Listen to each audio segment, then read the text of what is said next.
성탄이라 하는 것은 거룩한 하나님의 아들이 이 세상에 태어나셨다 하는 뜻이죠. 근데 그 성탄은 은혜와 사랑의 이야기이기도 하지만은 사실 기쁨을 머금은 아픔이 있는 곳이다, 그렇게 말할 수 있습니다. 볼륨을 조금만 줄여주세요.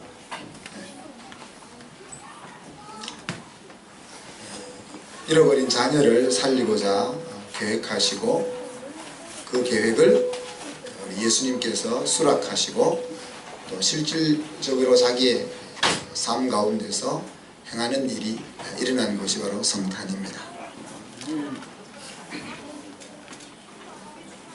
우리에게는 기쁨일지 모르지만 사실 하나님의 아들이 인간의 몸을 입고 이 땅에 오신다는 것은 큰 아픔입니다.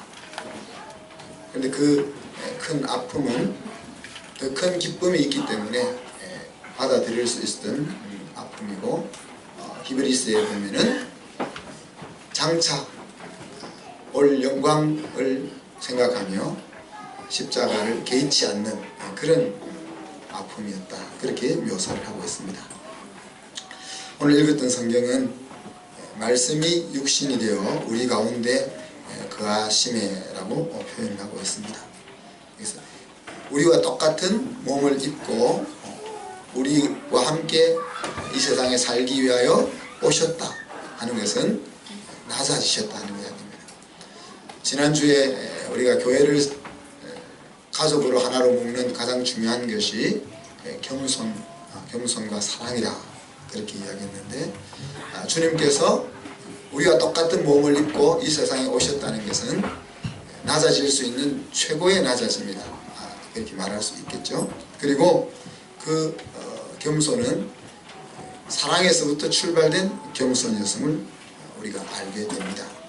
하나님의 사랑이 없었다면 예수님께서 낮아지실 이유가 없었을 것이다, 그렇게 생각해 볼 수가 있습니다. 예수님이 낮아지신 이유가 있다면 그것은 잃어버린 자녀들의 삶을 회복시키는, 우리로 이야기하면 구원 얻게 하는 것에 있습니다. 우리가 안고 있는 여러 가지 연약함에서 우리가 벗어나지 못하고 있다면 우리는 그 주님의 낮아지신 목적을 이루지 못하고 있는 것이다, 그렇게 말할 수 있겠죠. 하나님께서는 예수님을 통해서 하나님을 보여줌으로써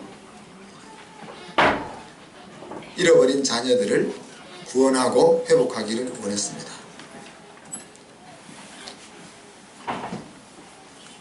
또한 예수님이 낮아지셨다는 것은 우리를 얻기 위해서 우리의 수준까지 자기를 낮추셨다는 것을 이야기하고, 우리의 수준에 자기를 맞추셨다 하는 뜻을 의미합니다.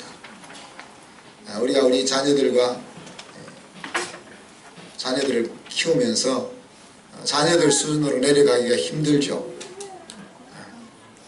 물론 우리 자녀들도 우리 부모님 수준을 맞추기가 힘들겠지만, 부모가 자녀를 바로 키우고 바로 세우기 위해서 그 자리까지 눈높이를 낮춘다는 것이 쉽지 않은 것을 우리가 알게 됩니다. 그러나 우리가 그렇게 낮출 수 있는 이유는 그 자녀를 사랑하기 때문에, 그 자녀를 이끌고자 하는 그 목적지가 있기 때문에 힘든 그것을 무릅쓰고 낮추어 가는 것이죠. 우리가 부부 사이에도 마찬가지고 또 사람 사이에도 마찬가지고, 그 사람을 어디까지 이끌고 가려고 하는 목적이 있기 때문에 우리는 나의 불편함을 감수하고 나를 그 사람의 수준으로 낮추어서 같이 가게 된다 하는 이야기입니다. 오늘 성경은 우리가 보니 아버지의 독생자의 영광이요 은혜와 진리가 충만하더라, 그렇게 예수님의 모습을 묘사하고 있습니다. 근데 여기서 우리가 보니 이야기할 때 그냥 예수님을 보니까 하나님 아버지의 특별한 아들의 영광이 보였던 것이 아닌 거죠. 우리가 보니 할 때 그 보이는 것이 은혜라고 말할 수 있습니다. 동일한 아기 예수님을 바라보면서 헤롯 왕은 자기의 왕권의 위협을 받아서 그를 죽이려고 했었고, 어떤 사람들은 뭐 말구유에 태어난 한 아기려니 하고 아무런 생각을 가지지 않았는가 하면은, 어떤 사람들은 그것을 보면서 하나님의 특별한 아들이 특별한 모습으로 이 땅에 오신 것을 볼 수 있었다, 그렇게 묘사합니다. 그거를 은혜와 진리가 마치 양날같이 함께 예수님에게 있더라, 그렇게 묘사를 하고 있습니다. 은혜가 없는 진리를 우리 한번 생각을 해보십시오. 은혜가 없이 진리만을 주장할 경우에 그곳에는 서슬 시푸른 칼이 난무할 수밖에 없을 것입니다. 그래서 옳고 그름에 따라서 우리가 판단되어지고 우리가 받아들여진다면 사실 그곳에 살기가 얼마나 힘들고 어렵겠습니까? 반면에 진리는 있는데, 은혜는 있는데 진리가 없다고 생각해 보십시오. 아주 개판이 되는 거죠. 개판이 되는 거죠. 그래서 하나님은 항상 이 양날을 가지고 일을 하시는데 은혜와 진리가 그 속에 함께 있었다, 그렇게 묘사했습니다. 물론 이 은혜와 진리도 앞에서 말씀드린 것처럼 하나님의 우리를 향한 사랑에서 나오는 것들입니다. 하나님은 이 양날을 여러 면에서 성경 속에서 우리에게 사용하십니다. 그래서 축복을 주는 면이 있으면 축복의 옆에는 저주라는 것이 함께 있습니다. 그래서 내가 복을 받을 수 있는 삶의 길을 걸어가면 그것은 나에게 복이 되지만은 그 길을 마다하면은 그것은 결국 복을 못 받는 것이 아니라 저주의 길을 하고 걸어가는 꼴이 되는 겁니다. 저주가 주어질 때도 동일하죠. 저주가 주어지지만은 그 저주를 듣고 그 길을 떠나면은 그것은 축복의 길로 들어가는 것이고, 어리석게 그 길을 고집스럽게 가게 되면은 저주의 자리로 빠지게 되는 것입니다. 하나님은 자기의 사랑하는 자녀를 징계하시기도 합니다. 그러나 징계만 하시는 것이 아니고 위로하시며, 그래서 징계와 위로라는 양날을 가지고 자기의 자녀들을 이끌어 가십니다. 또한 하나님은 우리에게 열매도 주시지만 수고도 주십니다. 수고를 통해서 열매를 거두게 하시는 것입니다. 그래서 모든 인생을 이끌고 나가는 과정 속에서 하나님은 우리의 선택이라는 것을 통해서 양쪽 중에 좋은 것을 택하고 걸어가기를 원하십니다. 선택이 없는 것은 온전한 것이 아니기 때문에 그렇습니다.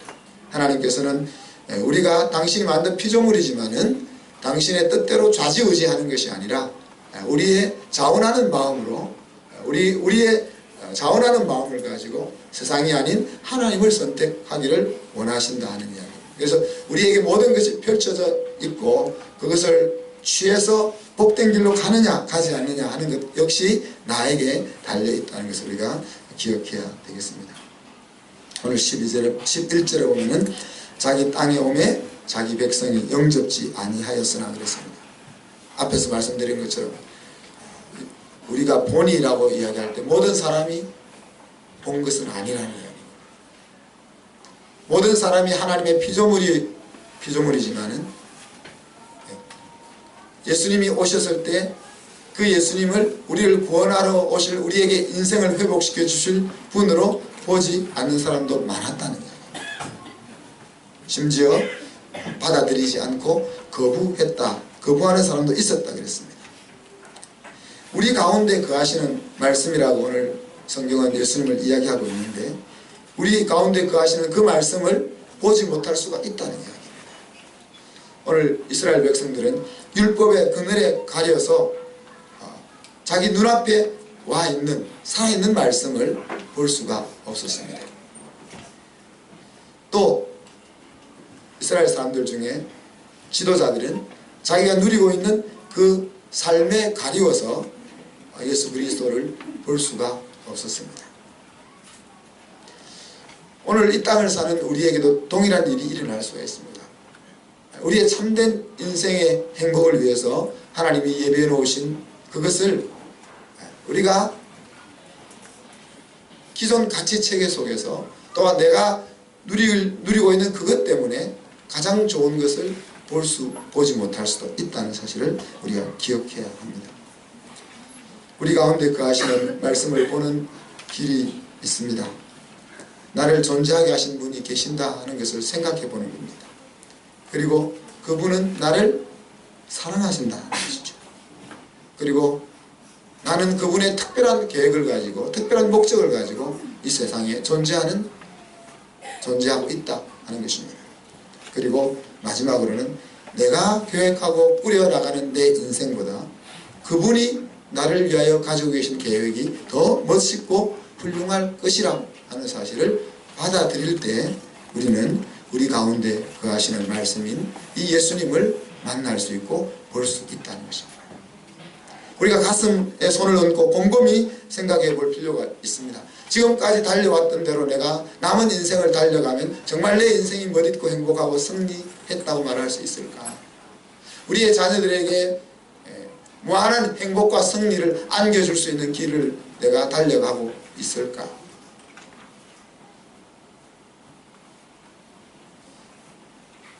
그리고 그냥 나는 그저 아무런 의미 없이 이 세상에 존재하고 있고 또 80, 90, 100년이 지나면은 이 세상을 떠나서 사라지는 그런 존재일까? 아니면 그 다른 어떤 의미가 있는 존재일까? 이런 것들을 생각해 볼 때 우리는 그냥 우리 눈앞에 펼쳐져 있는 이것이 인생의 모든 것이라고 말하기에는 너무 억울한 일들이 많은 거죠. 그래서 하나님은 너 눈앞에 펼쳐 있는 것이 인생의 모든 것이 아니라, 그리고 내가 너를 위하여 예배해 놓은 상상할 수도 없는 놀라운 일들이 너 앞에 펼쳐져 있다. 그리고 너가 겪고 있는 모든 일들은 나를 통해서 회복될 수 있다고 제시할 때 그 하나님의 초청을 받아들이는 것이 바로 우리 가운데 거하시는 말씀을 볼 수 있는 길이다 하는 이야기입니다. 우리 가운데 거하시기를 원하시는 하나님. 그래서 거기서 우리 가운데 거한다고 이야기할 때 제가 설명을 드렸죠. 한 천막 안에서 같이 몸을 부딪히면서 살기를 원하시는 하나님, 그렇게 보죠. 그냥 좋은 아파트 속에 들어가서 내 방에 잘 갖춰져 있는 내 방에 문을 닫고 들어가면 누가 우리 집에 와 있는지 전혀 상관이 없는 그런 집에 살기를 원하는 것이 아니라 같이 몸을 부대끼면서 불편하기도 하고 내 생각이 간섭받기도 하고 또 좋은 이야기를 듣기도 하고, 그래서 불편한 것 같지만 사람 냄새가 나면서 부딪히면서 사는 그냥 절대자로서 종교의 대상으로서의 그 하나님이 아니라 항상 같이 몸을 부대끼면서 특별히 해주는 것 없어도 나를 기쁘게 해주고 보고 싶고 하는 그 친구와 같은 그런 삶을 하나님은 우리에게 주시기를 원하시는 것입니다. 그래서 오늘 2013년 이제 일주일만 있으면 마무리가 되는데 우리 가운데 그렇게 살기를 원하시는 하나님을 우리가 다 발견하고 그 복된 삶의 자리로 우리가 나아갈 수 있기를 주님의 이름으로 축복합니다. 기도하겠습니다. 하나님, 사랑과 은혜를 감사합니다. 우리의 인생이 그저 이 땅에 왔다 80년, 90년, 100년을 흔적만 남기고 떠나는 것이 다가 아니기에 예수 그리스도를 이 세상에 보내셔서 우리의 인생의 존귀함을 알리시고 존귀한 인생을 회복하는 길을 보이시며 그 길로 나아오기를 초청하심을 감사합니다. 주님, 우리의 가려져 있는 눈을 열어주시고 하나님께서 우리를 위하여 펼쳐놓은 그 놀라운 것을 볼 수 있도록 저희들을 이끌어 주시옵소서. 말씀으로 우리 가운데 오셔서 함께 몸을 부딪히며 동고동락하기를 원하시는 그 인격적인 하나님을 우리가 만날 수 있게 해주시고 아무 의미 없는 인생이 아니라 영원히 의미 있는 인생의 길로 저희들을 이끌어 주시옵소서. 오늘 우리가 주님의 탄생을 기념하며 우리 아이들이 또 우리 성도들이 함께 기뻐하며 우리의 찬양과 우리의 모든 제주를 하나님 앞에 올려드리오니 주님 기쁘게 받아주시고 하나님이 기뻐하는 하루가 되게 하여 주옵소서. 감사드리며 예수님 이름으로 기도하옵나이다. 아멘.